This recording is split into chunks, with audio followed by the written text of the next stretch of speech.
Okay, இந்த கடல் பார்த்தீங்க. ஸோ இப்போ என்னோடய பிளானிங் என்னென்னா, ஆக்சுவலி நான் வந்து ஃபேரி ஏறி நேராக இதுக்கு போகிறது, எங்கே துபாய்க்கு. ஆனால் இங்கே என்னென்னா, பட்டா பாஸில் வந்து வாரத்தில் 2 நாள் ஃபேரி, ப்ளஸ் வந்து இன்றைக்கி கிடையாது, அவங்க வந்து வெனஸ்டே வரைக்கும் வெயிட் பண்ணுன்றாங்க. ஸோ அதே நம்ம வந்து பண்டால் இங்கேருந்து 200 கிலோமீட்டர் ஓடணுன்னா நாளைக்கு ஃபேரி, நாளைக்கு துபாயில் இருக்கலாம்.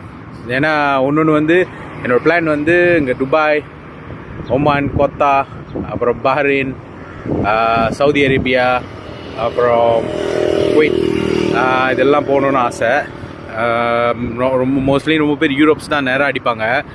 ஸோ நான் வந்து இது முடிச்சுட்டு அப்புறம் குவைட்டில் வந்து எங்கள் பிரதர் இருக்காங்க, சவுதி அரேபியாவில் என்னோடய பிரதர் இருக்காங்க, ரிலேட்டிவ்.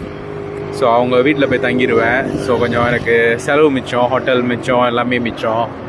ஸோ பார்த்தீங்கன்னா அதனால் இப்போ நான் வந்து இங்கேருந்து பட்டாலிங்கி